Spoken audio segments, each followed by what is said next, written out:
जय हिंद साथियों। Mister agriculture academy के ऑनलाइन प्लेटफॉर्म पे आपका हार्दिक स्वागत है। तो साथियों, अपन बात कर रहे थे animal husbandry and dairy science की, यानी कि पशुपालन की। और इसी सीरीज के अंतर्गत अपन बात कर चुके थे कुछ गाय की नस्लों की और उसके बाद भैंस की नस्लों की, और साथ ही साथ अपन ने कुछ पशु औषधियों के बारे में भी पढ़ लिया था। उसी क्लासेस को अपन कंटिन्यू करते हैं और इसी कड़ी के अंतर्गत जो अगला अपन अध्याय पढ़ेंगे, अगली जो सीरीज के अंतर्गत आने वाली है, वो अपन बात करने वाले हैं। वो बात करेंगे भेड़ की नस्लों की। साथियों, किन की बात करेंगे अपन? अपन बात करेंगे भेड़ की नस्लों की।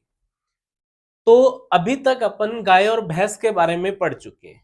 आपने उनके बेसिक जानकारी पढ़ ली, फिर अपन उनकी नस्लों के बारे में पढ़ लिया। ठीक है, क्या उनसे विशेष क्वेश्चन बन सकते थे जो प्रीवियस ईयर के अंतर्गत आ चुके हैं, और क्या इंपॉर्टेंट बातें और एड ऑन होती हैं जिनको अपन आगामी आने वाले एग्जाम्स के अंतर्गत प्रिपेयर कर सकते हैं। अब उसी में अपन आज जो बात करने वाले हैं, आज अपन बात करेंगे भेड़ की नस्लों की। तो आज की क्लास के अंतर्गत अपन प्रॉपरली इसका जो बेसिक क्वेश्चन बन सकते हैं इससे, या नस्लों के अलावा जो बातें रह जाती हैं, उनकी अपन चर्चा करेंगे।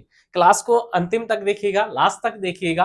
बहुत ही इंपॉर्टेंट बातें और कुछ इंटरेस्टिंग फैक्ट आपके लिए लाए हैं जो आपके आने वाले एग्जाम्स के अंतर्गत, चाहे आप इससे रिलेटेड किसी भी एग्जाम में बैठ रहे हो, तो उसके लिए आपका महत्वपूर्ण रहने वाला है। और साथ ही साथ साथियों, अपन जो अंतिम जो परीक्षाएं हो चुकी हैं आपकी, उनमें इनसे कौन से पार्ट से, कौन सी लाइन से आपका क्वेश्चन पूछा गया है और कितना आपके लिए महत्वपूर्ण हो सकता है, उनकी भी अपन चर्चा करेंगे। यानी कि आपको इस क्लास के अंतर्गत मैं पीछे आए हुए प्रश्नों की भी चर्चा करवाऊंगा, और साथ ही साथ आगामी जो आपके एग्जाम होने वाले हैं, उनमें क्या इंपॉर्टेंट रह सकता है, या अभी नए तरीके से एग्जामिनर किस प्रकार से आपका क्वेश्चन आपसे पूछ रहा है, उसकी भी अपन चर्चा करेंगे ना। तो साथियों, स्टार्ट करते हैं अपन आज की क्लास। पहली स्लाइड अपन बात करते हैं और बात करेंगे इसकी बेसिक जानकारी के बारे में। तो फिर रिपीट कर रहे हैं अपन, आज की जो क्लास की स्टार्ट कर रहे हैं अपन, किससे स्टार्ट कर रहे हैं साथियों? अपन बात करें किससे? अपन बात कर रहे हैं शिप से। शिप ब्रीड के बारे में अपन बात करें, यानी कि अपन बात कर रहे हैं साथियों किसके बारे में? अपन बात कर रहे हैं भेड़ के बारे में। तो भेड़ के संदर्भ में जो इसकी बेसिक जानकारियां रह जाती हैं, अपन उन्हीं को पहले पढ़ते हैं। तो उसी के अंतर्गत अपन बात करते हैं। सबसे पहली बात जो आपको विशेष रूप से ध्यान रखनी है, वो भेड़ का वैज्ञानिक नाम। तो भेड़ का वैज्ञानिक नाम क्या रह जाता है? तो भेड़ का वैज्ञानिक नाम क्या रह जाएगा? ओविस एरिस के नाम से इसे जाना जाता है। रिपीट कर लेते हैं अपन। अभी इससे पहले अपन किसके बारे में? इससे पहले अपन गाय के बारे में पढ़ चुके हैं और भैंस के बारे में पढ़ चुके हैं। गाय का आपने पढ़ा था, जो नाम रहता है साथियों, क्या रहता है? बॉस इंडिकस रहता है, या अपन बॉस टार्टस की बात कर चुके थे ना, या आपका बॉस टार्टस था। ये अपन गाय के संदर्भ में पढ़ चुके थे। अब इसी को अपन भैंस में पढ़ा था, तो क्या पढ़ा था? तो भैंस में भी अपन बुबेलस बुबेलिस पढ़ चुके थे। क्या पढ़ा था? बुबेलस बुबेलिस पढ़ चुके थे। तो ये अपन ने गाय और भैंस के जो नाम पढ़े थे, वैज्ञानिक नाम, उनकी चर्चा की है ना। गाय का बॉस इंडिकस या बॉस टार्टस रह जाता है, इसका बुबेलस बुबेलस रहता है। तो इसको अपन इरेज करते हुए आगे आज की बात करते हैं, और आज अपन बात कर रहे हैं किसके संदर्भ में? भेड़ के संदर्भ में। तो सबसे पहले भेड़ का वैज्ञानिक नाम क्या रह जाता है? ओविस एरिस रह जाता है, जो आपको अच्छे से याद रखना है। फिर बात करते हैं कुल, यानी कि इसकी फैमिली क्या रह जाती है? फैमिली क्या रह जाती है? बोविडी। एक और इंटरेस्टिंग फैक्ट यहीं अपन ऐड ऑन करते हैं, तो ध्यान रख लेना। अपन गाय की बात कर चुके हैं, भेड़ की बात कर चुके हैं, और फिर भैंस की बात कर चुके हैं, और इसके साथ साथ बकरी को भी अपन अगर ऐड ऑन कर लें इसके साथ, तो सभी का जो फैमिली या कुल होता है, वो क्या रह जाएगा? बोवेडी रह जाएगा। चारों का ही, गाय, भैंस, भेड़ और बकरी का बोवेडी रह जाएगा। यहाँ आपके सिलेबस की जहां तक अपन बात कर ले, तो आपके एक ही अलग रह जाता है जिसकी अपन प्रमुख नस्लों की बात करेंगे, और वो आपका ऊंट रह जाता है, कैमल की बात करते हैं, उसका कैमेलिडी पढ़ते हैं अपन। बाकी आपकी जो ये ब्रीड रह जाती है, चाहे गाय है, भैंस है, भेड़ है, बकरी है, चारों का फैमिली क्या रह जाता है, चारों का फैमिली बोविडी रह जाएगा। बाद में अपन 2n संख्या की बात कर लें, क्रोमोजोम संख्या भेड़ में कितनी रह जाती है, 54 रह जाती है। अच्छे से याद रख लेना अपन को। अब इसी को अपन अगर बात कर लें, जी अपन पढ़ के आए किसके संदर्भ में, अपन गाय का भी पढ़ के आए, और अपन किसका, अपन भैंस के बारे में भी पढ़ के आए ना। तो गाय की कितनी पढ़ी थी अपन ने क्रोमोजोम संख्या, गाय में 60 पढ़ी थी, और भैंस में कितनी पढ़ते हैं, 50, और कितनी पढ़ी थी अपन ने, 48 पढ़ी थी। जी सर, हमें ये दोनों का ही अच्छे से याद है ना। गाय के अंतर्गत क्रोमोजोम संख्या, गुणसूत्र संख्या 60 रह जाती है, भैंस में 50 या 48 रह जाती है, और भेड़ में कितनी है, 54 है। आपको याद हो तो गाय वाले सेशन में अपन ने बात की थी, यही 60 की किसकी रह जाएगी, यही 60 गुणसूत्र संख्या बकरी की भी रह जाएगी। ठीक है साथियों, तो अपन ने यहाँ सब कुछ एड ऑन कर लिया ना, लगभग मेन मेन आपके। और जहां तक ऊंट की बात करें तो उसका अपन आगे पढ़ेंगे, 74 रह जाता है ना आपका। तो 2n संख्या की बात कर रहे हैं, गुणसूत्र संख्या की बात करें, भेड़ में 54 रह जाती है, गाय में 60 रह जाती है, और यही 60 किस में है, यही 60 आपका बकरी में रह जाती है, और भैंस में अपन ने पढ़ा 50 या 48 रह जाती है। जी बिल्कुल। तो अपन आगे बढ़ते हैं, अदर नेम, यानी कि भेड़ को अपन अन्य किन नामों से जानते हैं। सर भेड़ सुना हुआ है, बिल्कुल भेड़ सुना हुआ है, और जो आपके एग्जाम के अंतर्गत क्वेश्चन आते हैं उनकी अपन चर्चा कर लें। तो सबसे पहला जो इसका अदर नेम रह जाता है साथियों, वो क्या रह जाएगा, वो इसे क्या कहा जाता है, वो कहा जाता है परजीवियों का चलता फिरता म्यूजियम। म्यूजियम क्या होता है जानते हो, संग्रहालय की बात करते हैं ना, जहां पे अपन क्या है, बहुत सारी चीजें रखी होती है ना। कभी म्यूजियम घूमने जाते हैं तो वहां देखेगा बहुत सारी चीजों को एक साथ रखा जाता है ना। तो वैसा ही कुछ इस पे इंप्लीमेंट किया गया आपका, किस पे, भेड़ पे। तो इससे क्या कहा गया, इसे कहा गया परजीवियों का चलता फिरता म्यूजियम, क्योंकि वो भेड़ है आपकी चलती रहती है साथियों। ठीक है, और ये देखिएगा भेड़ के अपन बात करें तो पूरा जो शरीर है वो पूरा का पूरा बालों से ढका होता है ना, पूरा बालों से ढका होता है। और जो परजीवी होते हैं, कौन सा परजीवी कहाँ होगा कुछ नहीं पता चलेगा ना। तो इसीलिए कहते हैं बहुत सारे परजीवी क्या है, मान लीजिएगा ये आपके क्या है, बहुत सारे परजीवी इस भेड़ की नस्ल पे आपके चल फिर रहे हैं, तो पता ही नहीं, इसीलिए कहते हैं परजीवियों का चलता फिरता म्यूजियम। ठीक है, और ये क्वेश्चन आपका बहुत सारे आपके प्रीवियस ईयर एग्जाम में पूछा जा चुका है। क्या पूछा गया था, सिंपल सा क्वेश्चन बनाया था उन्होंने, परजीवियों का चलता फिरता म्यूजियम किसे कहा जाता है, तो किसे कहा जाता है, तो भेड़ को कहा जाता है। दूसरा नाम पढ़ते हैं इसका, तो दूसरा इसका क्या रह जाता है, अन्य नाम, गरीब आदमी का मोबाइल बैंक कहा जाता है। क्यों कहा जाता है मोबाइल बैंक, उसकी बात कर लेते हैं। मोबाइल बैंक इसलिए कहा जाता है क्योंकि ये क्या है, ये भी आपका एक चलता फिरता बैंक की तरह ही दिखाई देगा आपको। क्योंकि अपन बात करें भेड़ से अपन क्या क्या चीजें प्राप्त कर सकते हैं ना, भेड़ से आप क्या प्राप्त कर सकते हो, मांस प्राप्त कर सकते हो। ठीक है, भेड़ से आप क्या प्राप्त कर सकते हो, ऊन प्राप्त कर सकते हो। और भेड़ से अपन क्या प्राप्त कर सकते हैं साथियों, तो दूध प्राप्त कर सकते हैं। यानी कि मांस भी प्राप्त हो जाता है, ऊन भी प्राप्त हो जाती है, और दूध भी प्राप्त हो जाता है। और कोई पशुपालक है जो क्या कर रहा है, भेड़ का पालन कर रहा है, वो किसी भी पर्पज से इनको सेल करके बेच कर कुछ अपनी आमदनी बना सकता है, कमा सकता है। तो इसीलिए गरीब आदमी का, क्योंकि गरीब आदमी बड़े पशुओं को नहीं पाल सकता, तो वो क्या है, कम उसके पास आर्थिक पूंजी होती है, इसलिए वो भेड़ों का पालन करके और आपके इन उद्देश्यों से अपनी आमदनी चला सकता है ना, ले सकता है। तो इसीलिए इसे गरीब आदमी का मोबाइल बैंक भी कहा जाता है। तीसरा साथियों, ये तो हो गए इसके प्रचलन के अंतर्गत नाम, जो इसके कार्य प्रणालियां जिसको देखकर अपन कहते हैं ना। तीसरा क्या रहता है, जो राजस्थानी भाषा में कहते हैं ना अपन, और क्या क्या कहते हैं, इसे गाडर भी कहा जाता है, गारो भी कहा जाता है, और लरडी के नाम से भी जाना जाता है साथियों। ठीक है, ये इसके क्या रह जाते हैं, राजस्थान में और प्रचलन नाम है ना। तो क्या क्या नाम हो गए अदर नेम, परजीवियों का चलता फिरता म्यूजियम कहा जाता है, गरीब आदमी का मोबाइल बैंक कहा जाता है, गार्डर कहा जाता है, गारो कहा जाता है और लरडी के नाम से जाना जाता है। ये सभी नाम किसके रह जाएंगे? भेड़ के रह जाते हैं ना। तो ये आपकी भेड़ रह जाती है, जिसके संदर्भ में अपन पढ़ रहे हैं साथियों। ओविसेरिस नाम रह जाता है, बोवेडी कुल रह जाता है, क्रोमोसोम संख्या 54 रह जाती है। नेक्स्ट चलते हैं साथियों।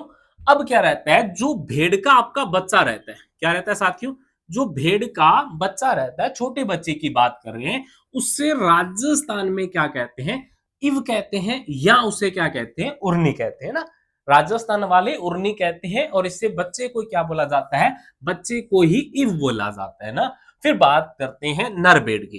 तो नर भेड़ की बात कर लें, जिसे अपन एक और नया नाम दिया है, क्या? मिंडा भी कहते हैं उसे। उसी मिंडे को राजस्थान के अंतर्गत उर्नियों के नाम से जाना जाता है।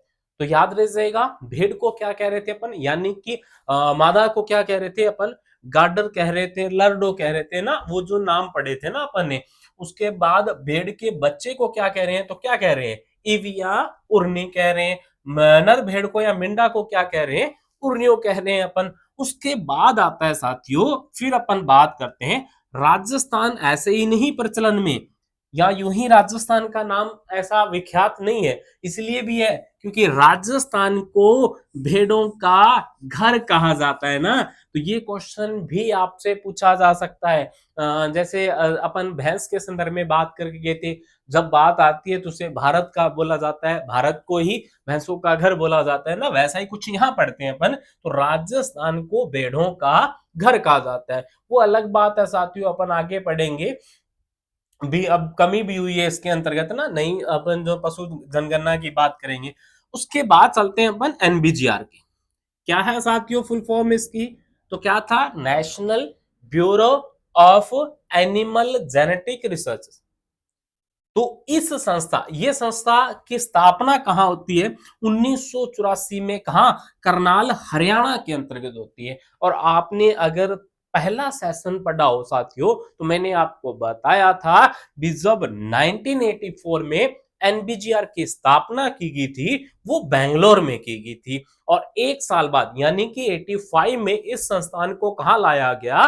करनाल हरियाणा में। और अभी आपका ये प्रचलन में है, अभी जो संचालित हो रहा है वो कहां हो रहा है? वो आपका करनाल से ही हो रहा है। ठीक है, तो इसीलिए अपन एनबीजीआर कहां पे है यही पढ़ते हैं। कहां पे आपका?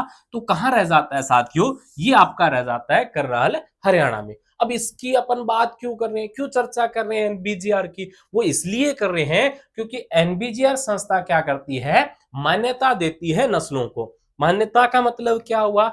ये संस्था आपको बताएगी, ये अपनी रिसर्च के अकॉर्डिंग आपको कहती है भी ये मैं इतनी संख्या दे रही हूं, ये नाम दे रही हूं, इन नामों की जो भेड़ की नस्लें हैं उनका पालन पोषण आप यहां कर सकते हो। यानी कि इस संस्था के द्वारा बताया जाता है कि राजस्थान में कौन सी भेड़ों का पालन आप कर सकते हो, या हिमाचल में कौन सी कर सकते हो, और ऊपर जाए जम्मू कश्मीर में कौन सी कर सकते हो। ठीक है, या अपन गुजरात वाले एरिया इनमें बात करें तो कौन से स्टेट्स में या कौन सी जगह पे कौन सी भेड़ की नस्लों का पालन पोषण अच्छे से हो सकता है, वो अपन को एनबीजीआर बताती है ना।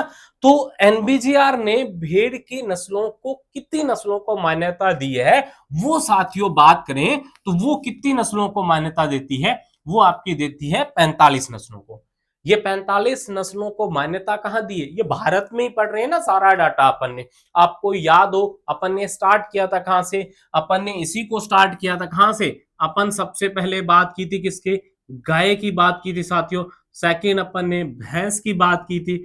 फिर अपन भेड़ की बात करते हैं। ठीक है, फिर अपन ने क्या पढ़ा था? फिर आपको याद हो तो अपन ने बकरी की बात की थी। फिर मैंने आपको ऊंट पढ़ाया था। ठीक है, तो इनमें अपन ने बात की थी भी सभी के अंतर्गत एनबीजीआर ने भारत के लिए एक संख्या बताई है भी ये संख्या मैं मान्यता दे रही हूं इस संख्या को। तो उसी में गाय की संख्या इसने बताई थी कितनी? 53 बताई थी साथियों। भैंस की बात करें तो 20 बताई थी। भेड़ की बात करें तो 45 बताता है। ठीक है साथियों, उसके बाद बकरी की बात करें तो 39 मतलब 39 बताता है। और ऊंट की बात करें तो 9 बताता है आपका। यानी कि एनबीजेआर ने विभिन्न नस्लों के बारे में आपको मान्यता दे दी भी, भारत में इतनी नस्लों को मैं रजिस्टर्ड कर रही हूँ। वो अपन को याद रखने ना, किसी से भी आपसे क्वेश्चन पूछा जा सकता है ना, वो आपसे पूछ सकता है भैंस की एनबीजीआर के अनुसार कितनी मान्यता प्राप्त नस्लें हैं, भेड़ की कितनी है, गाय की कितनी है, बकरी की कितनी है, या ऊंट की कितनी रह जाती है ना, वो आपको डाटा याद रखना है ना। गाय की 53 है, भैंस की 20 है, भेड़ की 45 है, बकरी की 39 है और ऊंट की 9 रह जाती है। तो अपन भेड़ की बात करें। अब ये बात करते हैं भी, अगर बात करें विश्व में भेड़ों की कितनी नस्लें पाई जाती हैं, तो कितनी पाई जाएंगी साथियों? 200। पूरे वर्ल्ड में भेड़ों की 200 नस्लें पाई जाती हैं, लेकिन भारत में मान्यता प्राप्त कितनी है? 45 है। और वहीं राजस्थान की मैं बात करूं तो राजस्थान में मान्यता प्राप्त कितनी रह जाती हैं? 26 नस्लें मान्यता प्राप्त रह जाती हैं भेड़ की। याद रह जाएगा साथियों जी, बिल्कुल। अब अपन आगे बात करते हैं। तो आगे अपन बात करते हैं कुछ विशेष नस्लों की, या बात करें जिन्हें अपन सर्वोत्तम नस्लों के बारे में जानते हैं। कौन सी सर्वोत्तम रह जाएंगे? सबसे पहले बात करते हैं ऊन के उद्देश्य से सबसे अच्छी या सर्वोत्तम नस्ल आपकी कौन सी मानी जाती है? ये जो लाइन पढ़ने वाले हैं अपन, या अब जिन ब्रीड के बारे में अपन पढ़ने वाले हैं ये अपने आप में विशेष है, ये इन्हीं के लिए ही जानी जाती है। जैसा कि पहला पहला अपन पढ़ रहे हैं भी, ऊन जो सर्वाधिक ऊन प्रोडक्शन करती है या ऊन के लिए सबसे अच्छी नस्ल कौन सी मानी जाती है, तो वो मानी जाती है साथियों हिसार। हिसारडेल आपकी नस्ल है, जो क्या है आपकी, ये आपकी हिसारडेल है। ये आपकी ऊन के लिए सबसे अच्छी नस्ल मानी जाती है। और हिसारडेल का क्रॉस क्या है? बीकानेरी इंटू मैरिनो का क्रॉस है साथियों, ठीक है। भी एक बीकानेरी ब्रीड ली गई और एक मैरिनो ब्रीड ली गई, दोनों का संकरण करवाया गया, जिससे हिसारडेल नामक प्रजाति मिलती है अपन को। और उसी हिसारडेल को अपन कहते हैं भी ये ऊन की दृष्टि से सर्वोत्तम नस्ल मानी जाती है।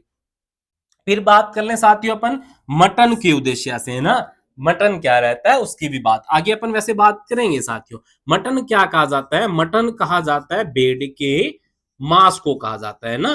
तो भेड़ के मांस को किस नाम से जाना जाता है? मटन के नाम से जाना जाता है। तो वही क्वेश्चन आपका बनता है भी, भेड़ के मांस के उद्देश्य से बात कर ले, चाहे अपन मटन के उद्देश्य से बात कर ले, तो मटन के उद्देश्य से सबसे अच्छी नस्ल कौन सी मानी जाती है? तो वो आपकी कौन सी रह जाती है? डेकनी रह जाती है साथियों। कौन सी रह जाती है? डेकनी। तो ये जो आपकी नस्ल रह जाती है साथियों डेकनी की, अपन जो बात कर रहे हैं, ये आपकी मटन के उद्देश्य से सबसे अच्छी नस्ल मानी जाती है। फिर लास्ट एंड फाइनल अपन पढ़ते हैं दूध के उद्देश्य से सबसे अच्छी कौन सी मानी जाती है? तो दूध के उद्देश्य से आपकी सोनाडी मानी जाती है, जो 1 से 1.5 kg मिल्क प्रोडक्शन आपका करती है साथियों। जो अपन को याद रखना है सोनाडी के संदर्भ में, ये आपकी सोनाडी है। तो ये कौन सी रह जाती है? हिसारडेल रह जाती है, उनकी दृष्टि से सबसे अच्छी नस्ल है। ये आपकी डेकनी रह जाती है, मटन या मांस की दृष्टि से सबसे अच्छी है। ये आपकी सोनाडी रह जाती है, जो दूध के उद्देश्य से सबसे अच्छी नस्ल है। उसके बाद चलते हैं साथियों अपन, फिर बात करते हैं सबसे लंबी नस्ल कौन सी मानी जाती है?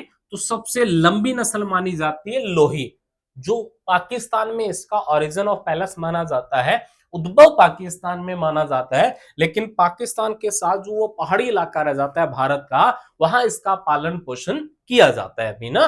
तो ये आपकी कौन सी रह जाती है? लोही ब्रीड की बात करें ना अपन, तो इस लोही ब्रीड की ही बात करें। इसे क्या माना गया है? भेड़ों के अंतर्गत सबसे लंबी नस्ल माना गया है। आपसे पूछा जाए तो सबसे लंबी नस्ल कौन सी रह जाती है भारत की, तो वो आपकी लोही मानी जाती है ना, जिसे अपन भेड़ों का सरताज भी कहते हैं ना। तो वो सरताज कैसा याद रखना है? लोही आपका उसी भारत के ताज वाले जो डिस्ट्रिक्ट रह जाती है, एरिया रह जाता है, वहीं इसका पालन पोषण किया जाता है, इसीलिए इसे भेड़ों का सरताज कहते हैं ना। बिल्कुल सर, हमें याद रह जाएगा ना, भेड़ों का सरताज कौन है? लोही है ना, याद रख लेना ना।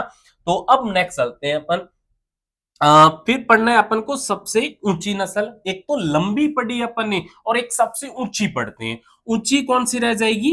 नेलोरी रह जाती है। कहाँ की है नेलोरी? ये आपकी आंध्र प्रदेश की है ना। आंध्र प्रदेश के नेलोरी नस्ल जो रह जाती है, जिसे भारत की सबसे ऊंची नस्ल कहते हैं, ये आपकी नेलोरी रह जाती है ना। एक और विशेषता है इसकी, वो क्या रह जाएगी? बकरी के समान दिखाई देने वाली नस्ल कौन सी रह जाती है? वो भी आपकी नेलोरी रह जाएगी। याद रह जाएगा साथियों? बिल्कुल। तो क्या क्या नेलोरी के संदर्भ में? एक तो भारत की सबसे ऊंची नस्ल है और एक बकरी के समान दिखाई देने वाली नस्ल है। तो ये साथियों, आप अच्छे से अगर इस पिक्चर को देखते हो तो ये एक, अगर अपन कहे ना भी पहली नजर में देखे तो पहली नजर में क्या दिखेगी आपको?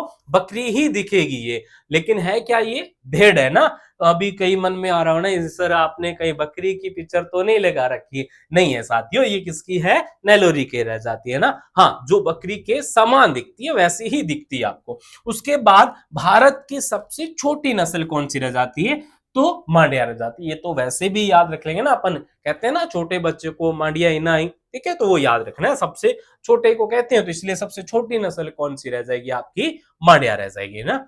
चलो साथियों, नेक्स्ट बात करते हैं अपन। उसके बाद क्या पढ़ना है अपन को? भारत की सबसे उर्वर भेड़। उर्वर कौन सी मानी जाती है? घैरोल क्या मानी जाती है? सबसे उर्वर भेड़ मानी जाती है ना। अच्छा खासा ऊन प्रोडक्शन जो अच्छा खासा करती है। फिर बात करते हैं, ये तो भारत के संदर्भ में। फिर राजस्थान के संदर्भ में अपन बात करते हैं। किसके संदर्भ में साथियों? राजस्थान की सबसे लंबी, भारी और अच्छी नस्ल कौन सी मानी जाती है? तो वो कौन सी मानी जाएगी आपकी? वो आपकी जैसलमेरी मानी जाती है ना।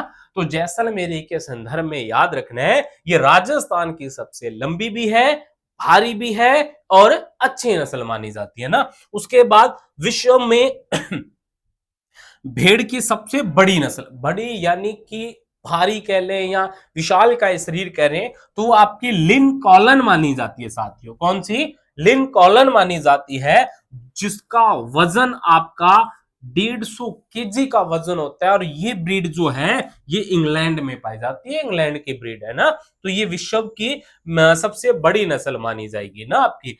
चलो साथियों, नेक्स्ट बात करते हैं अपन। उसके बाद भारत में सर्वाधिक भेड़ों की अगर मैं बात करूं, भारत में अपन अगर ये डाटा जो अपन बात करें साथियों, ये आपका 19वीं पशु जनगणना की बात करें अपन, जो आपका 2020 के अंतर्गत आप होने के बाद आपको डाटा मिला है, उस डाटा के अकॉर्डिंग ही अपन बात करनी है। भारत में सबसे ज्यादा भेड़ें कहाँ पे हैं? तो तेलंगाना के अंतर्गत है ना। सर्वाधिक भेड़ें आपकी तेलंगाना में पाई जाती हैं। अब कैसा, अभी अभी तो आपने कहा भी राजस्थान को भेड़ों का घर कहा जाता है, बिल्कुल कहा जाता है, लेकिन सर्वाधिक भेड़ें यहाँ नहीं है। सर्वाधिक भेड़ें आपकी कहाँ रह जाती हैं? तेलंगाना में रह जाती है ना। जब राजस्थान की बात आएगी तो राजस्थान का इस मामले में क्या है? चौथा स्थान है साथियों। टोटल अपन बात करें तो उसमें से 7.9 मिलियन की बात करें साथियों, किसकी? 7.9 मिलियन, इतनी संख्या भेड़ों की कहां निवास करती है?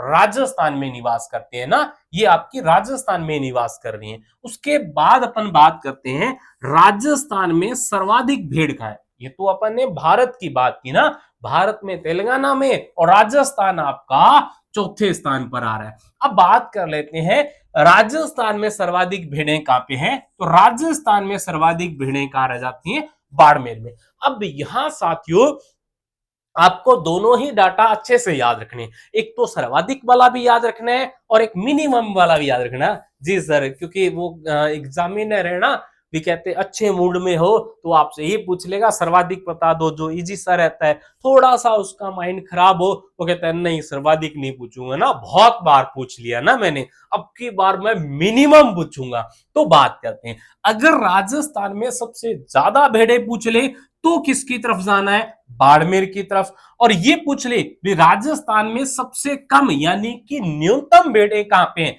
तो न्यूनतम कहां रह जाती हैं? आपकी बांसवाड़ा में रह जाती। याद रह जाएंगे साथियों, सबसे ज्यादा बाड़मेर में और सबसे कम कहां पे है? बांसवाड़ा में। अब बात करते हैं जो आपकी 19वीं पशु गणना हुई है ना साथियों, कौन सी? 19वीं। तो 19वीं का संदर्भ अपन बात करते हैं, जब ये जनगणना हुई, आपकी पशु जनगणना हुई, उसमें ये देखा गया भी भेड़ों में 12.95 यानी कि 12 95% की क्या मानेगी ये कमी। लगभग अपन कहें तो राजस्थान में पहले के मुकाबले 13% भेड़ें क्या हो चुकी हैं, कम हो चुकी हैं, या यूं कह लें अभी रुझान कम हो गया ना भेड़ों की तरफ, तो भेड़ें आपकी 13%, लगभग 13% की कमी पाई गई है, जो नया डाटा अपने पास आया था 19वीं पशु जनगणना के अंतर्गत साथियों। उसके बाद बात करते हैं अपन, सॉरी 20वीं पशु गणना है आपकी। भारत में सबसे ज्यादा ऊन उत्पादक वाला राज्य कौन सा रह जाता है, तो वो राजस्थान ही रह जाएगा आपका। कौन सा रह जाएगा, राजस्थान ही रह जाएगा ना, सबसे ज्यादा ऊन यहीं पे आपका। और इसकी यूनिट माने तो यूनिट 30 अनुपात या 30:1 रह जाती है साथियों। उसके बाद अपन बात करेंगे भेड़ के शिप के मेल को क्या कहा जाता है, रेम कहा जाता है ना, तो अपन रेम के नाम से भी इसे भी जानते हैं, तो क्या कहा जाता है, रेम कहा जाता है इसे।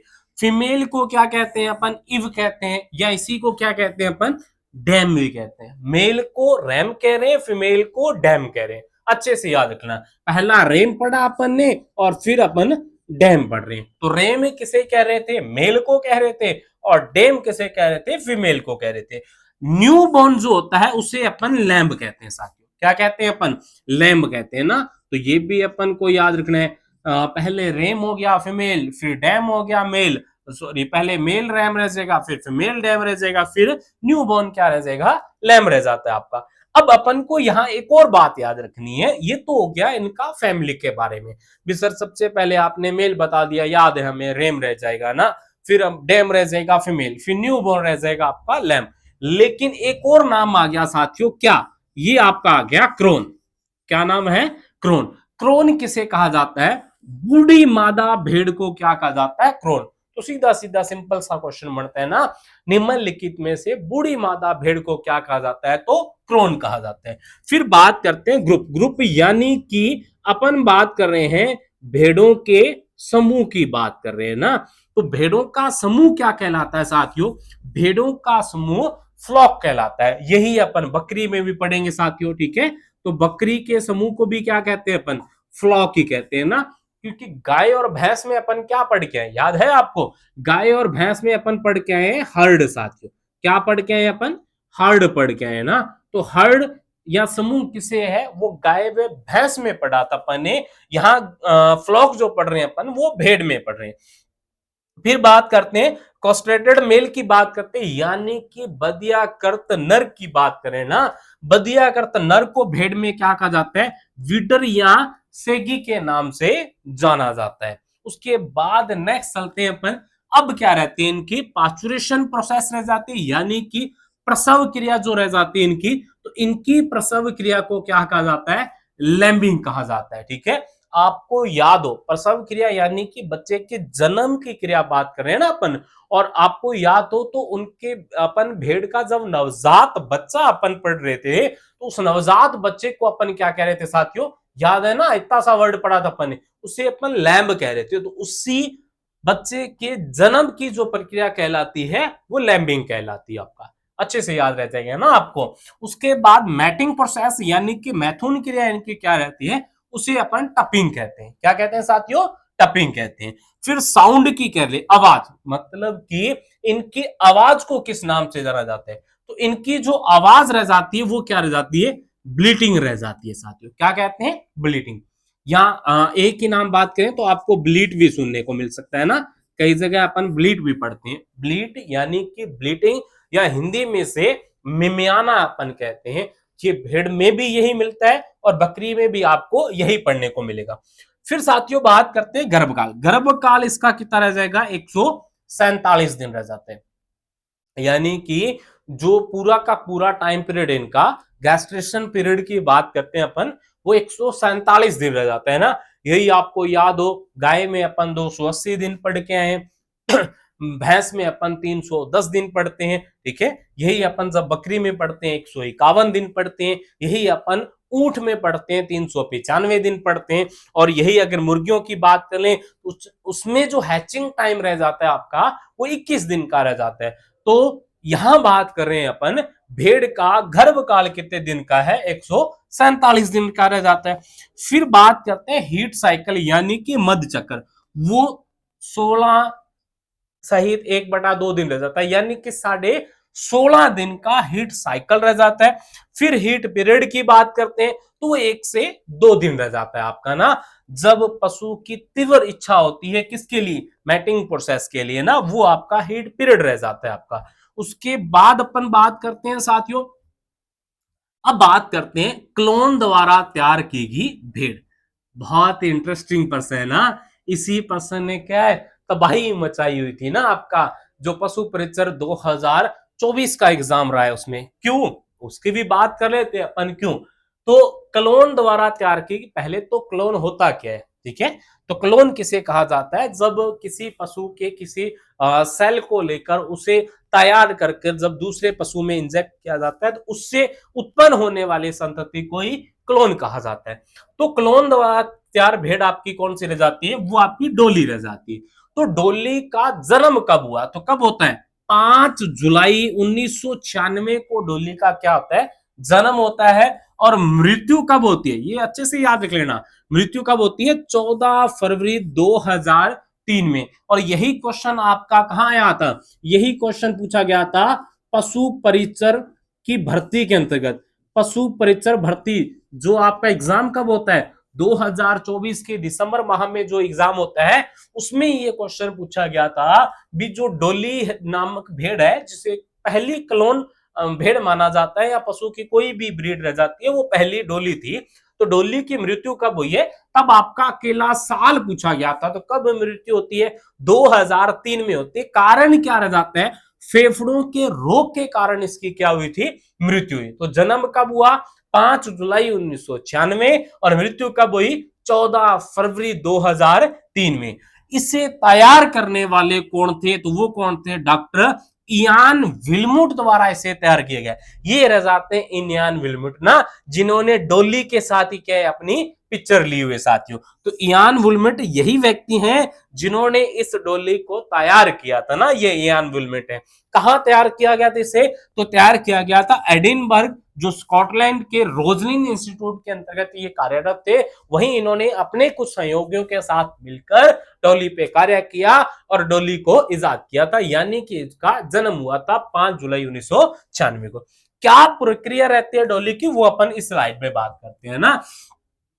तो क्या था साथी, सबसे पहले फिन डॉर्सेट जो रह जाती है आपकी, सबसे पहले अपन बात करते हैं साथियों, सबसे पहले फिन डॉर्सेट मादा की जो भेड़ रहती है, यानी कि एक मादा रहती है फिन डॉर्सेट नाम की, उस मादा की स्तन ग्रंथियों से क्या ली जाती है, एक कोशिका, यानी कि ये आपकी क्या है, ये फिन डॉर्सेट है, ठीक है। इस फिन डॉर्सेट की आपने क्या है, ये स्तन ग्रंथियों से एक कोशिका ली, ठीक है साथियों, ये वाली प्रोसेस हुई आपकी। फिर आपने क्या किया, स्कॉटिश ब्लैकफेस ईव की जो केंद्रक विहीन कोशिका लेते हैं। अब ध्यान रखना, केंद्रक विहीन कोशिका यानी कि उसकी अंड कोशिका लिखी। तो अपन ने क्या किया, फिन डॉर्सेट मादा है जो, ये आपकी फिन डॉर्सेट रह जाती है ना, तो ये आपकी फिन डॉर्सेट है। तो फिन डॉर्सेट के तो आपने स्तन ग्रंथियों से ये सेल ले ली, और ये आपकी कौन सी, स्कॉटिक ब्लैकफेस रह जाती है। तो स्कॉटिश ब्लैकफेस से आपने क्या लिया, इसके केंद्रक के निकाले, मतलब एक कोशिका ली, कौन सी, अंड कोशिका ली इसकी, और उससे आपने केंद्रक निकाल दिया। ये उसकी क्या है, ये उसकी अंड कोशिका है, जिसमें से आपने केंद्रक निकाल दिया। तो साथियों किया क्या गया, आपने क्या किया, ये जो आपने क्या किया था, आपने फिन डॉर्सेट की कोशिका ली थी स्तन ग्रंथियों से, और इधर ये कोशिका, इस कोशिका में से आपने सेल निकाला, मतलब केंद्रक निकाला उसका, सॉरी, केंद्रक निकाल के, और जो आपने स्कॉटिश ब्लैकफेस की केंद्रक विहीन अंड कोशिका ली थी, उसमें आपने इस केंद्रक को क्या कर दिया, इंजेक्ट कर दिया, यानी कि उसमें डाल दिया। अब जो आपकी अंड कोशिका थी, कौन सी अंड कोशिका, स्कॉटिश ब्लैकफेस की अंड कोशिका, जिसमें केंद्रक नहीं था, उसमें केंद्रक कौन सा डाला आपने, फिन डॉर्सेट वाला केंद्रक डाला, और फिर आपने यहां लाए, इसको तैयार किया, तैयार करने के बाद वापिस से आपने क्या किया, वापिस से अंत में आपने डॉर्सेट के केंद्रक को क्या है, स्कॉटिश ब्लैकफेस में डालकर और स्कॉटिश में ही गर्भित किया, यानी कि इसी स्कॉटिश मादा के अंतर्गत ही उसे वापस डाल दिया और उसे गर्भित कर दिया, जिससे आपका क्या है, जिससे आपका ये उसका बच्चा तैयार होता है, जिसे अपन क्या कहा था, जिसे अपन डॉली कहा था। तो डॉली का जन्म होता है 5 जुलाई 1996 को साथियों। यही पढ़ा था अपन ने जी, बिल्कुल यही पढ़ा था। 5 जुलाई 1996 को ये पूरी प्रक्रिया होने के बाद डॉली का जन्म होता है और डॉली की कुछ समय बाद यानी कि 14 फरवरी 2003 के अंतर्गत फेफड़ों की रोग के कारण की क्या हो जाती है, मृत्यु। तो ये सब बातें अपन को डॉली के संदर्भ में ध्यान रखनी है। तो डॉली से बहुत बार क्वेश्चन आ चुका है ना आपका।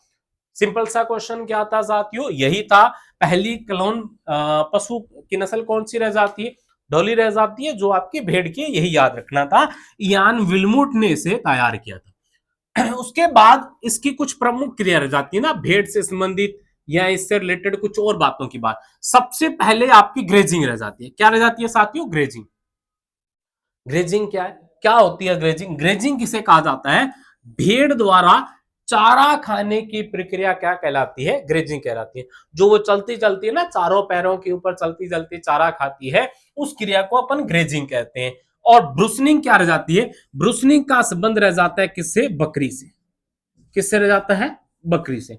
बकरी में आपने कभी देखा होगा वो अपने पीछे वाले दोनों पैर जमीन पे रखती है और आगे वाले दोनों पैरों को उठा लेती है, उठा के पेड़ की टहनियों पर या पौधे की टहनियों पर चढ़कर वो पत्ते खाना स्टार्ट कर देती है। वो उसकी अलग प्रक्रिया है ना, तो उस अलग प्रक्रिया को अपन ब्रूसनिंग कह रहे हैं। और बाकी जितने पशु रह जाते हैं वो क्या कहलाते हैं? ग्रेजिंग कहलाता है।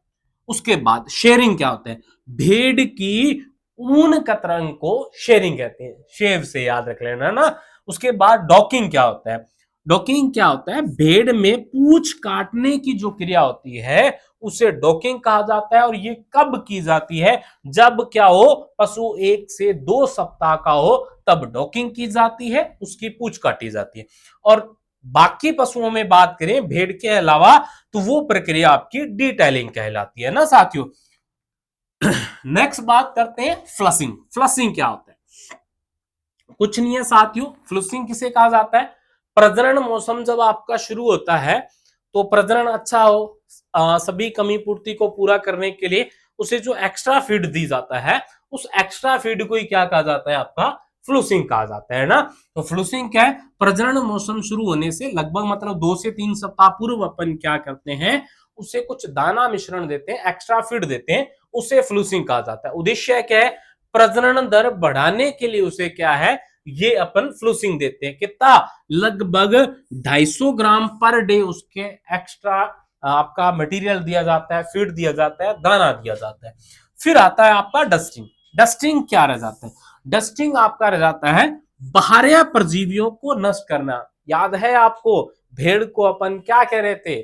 सर जी बिल्कुल याद है। भेड़ का अन्य नाम पढ़ा था अपन ने, क्या?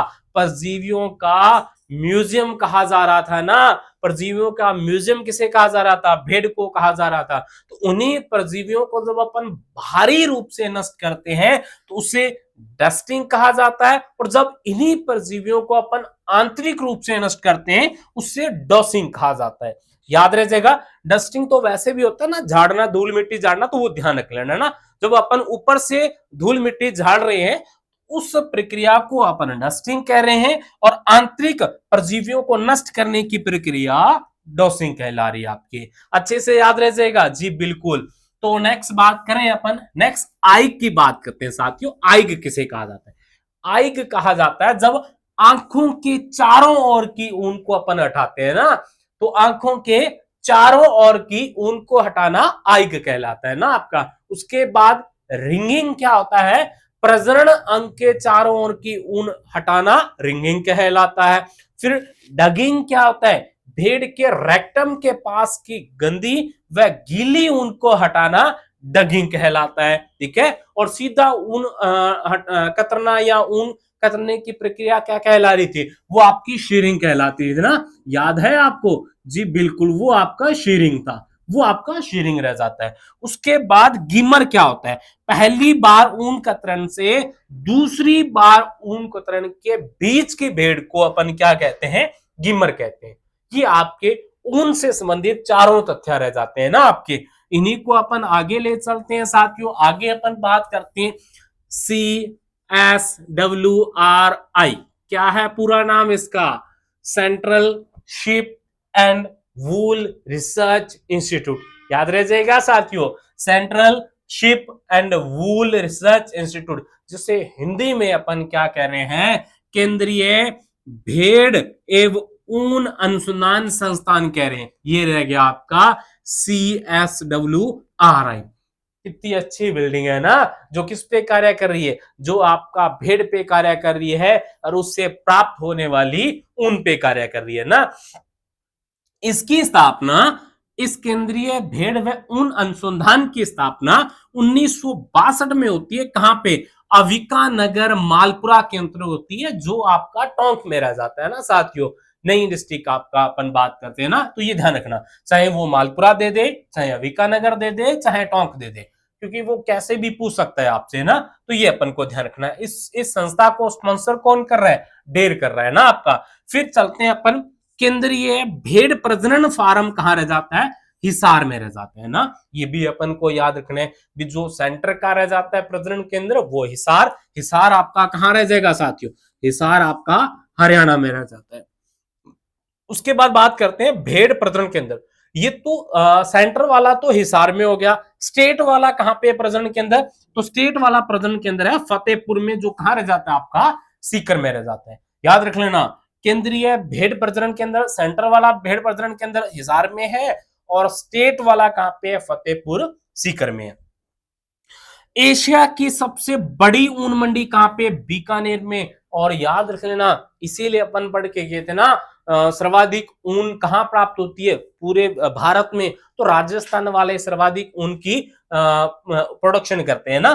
तो फिर बात करते हैं, केंद्रीय ऊन विकास बोर्ड कहां पे है? जोधपुर में। ये एक ही डाटा है साथियों जो आपको हटके मिलेगा, जो आपको कंफ्यूज करेगा भी। केंद्रीय ऊन विकास बोर्ड कहां पे? बोर्ड आपका जोधपुर में रह जाएगा ना। फिर बात करते हैं, विदेशी ऊन आयात निर्यात केंद्र कहां रह जाता है? कोटा में। हटके डाटा दूसरा आपको पढ़ने को मिलता है।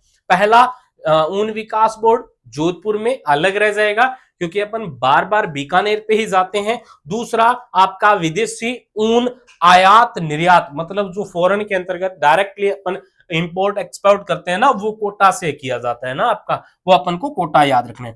उसके बाद आपका रह जाएगा, भारत में सर्वोत्तम कारपेट ऊन उत्पादक नस्ल कौन सी? कारपेट वाली कौन सी रह जाती है साथियों? बीकानेरी, या इसी को अपन किस नाम से जानते हैं?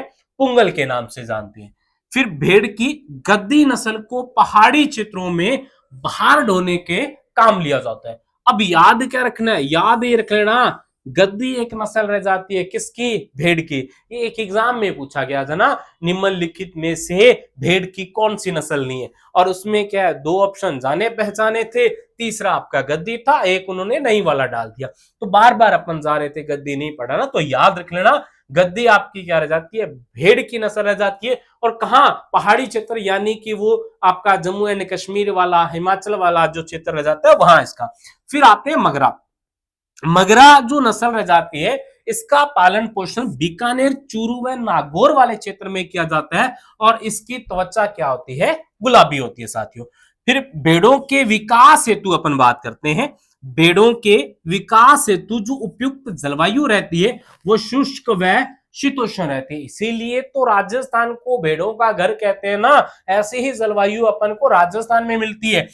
काठियावाड़ी जो भेड़ रह जाती है, बहुत ही इंपॉर्टेंट बात है साथियों आपके लिए, काठियावाड़ी भेड़ की ऊन जो रह जाती है, उसे अपन जोरिया कहते हैं, या यूरोपियन देशों में से जोरिया कहा जाता है। लास्ट एंड फाइनल बात करते हैं, भेड़ों में जो प्रजनन होता है साथियों, वो मौसम के आधार पर होता है। भेड़ जो प्रजनन करती है वो 3 बार करती है। पहली बार जब अपन बात करें गर्मियों में जो प्रजनन होता है, गर्मियां यानी कि मार्च अप्रैल में एक बार प्रजनन करती हैं। दूसरी बार वो मानसून में प्रजनन करते हैं, यानी कि जून जुलाई में। और तीसरा आपका पोस्ट मानसून रह जाता है, यानी कि सितंबर अक्टूबर में। तो जो गर्मियों में यानी कि मार्च अप्रैल में प्रजनन रह जाता है, वो पहाड़ी क्षेत्रों में ज्यादा होता है, जिसमें प्रजनन दर भी क्या होती है? अधिक होती है। मानसून में कब करती है? समतल क्षेत्र में, यानी कि अपन राजस्थान एरिया को इंक्लूड कर सकते हैं ना। प्रजनन दर यहाँ भी अधिक होती है। पोस्ट मानसून सितंबर अक्टूबर में। तो ये आपका कॉमन मेथड रह जाता है, जो ज्यादातर भेड़ों में आपका पोस्ट मानसून वाले समय के अंतर्गत ये आपका क्या होता है? प्रजनन होता है साथियों। तो इसके बाद अपन फिनिश करते हैं आज की क्लास को। तो साथियों आप अच्छे से पढ़ते रहिएगा, अच्छे अच्छे नोट्स बना लीजिएगा, अपने हैंड रिटन नोट्स बना लीजिएगा, क्योंकि बार बार अपन को क्या करना है, उन्हीं नोट्स को पढ़ना है साथियों। इस क्लास की पीडीएफ आपको अपने ही इस मिस्टर एग्रीकल्चर एकेडमी के जो टेलीग्राम चैनल रह जाता है आपका, इसी वीडियो के डिस्क्रिप्शन के अंतर्गत लास्ट में आपको मिल जाएगा, वहां से आप पीडीएफ डाउनलोड कर सकते हो।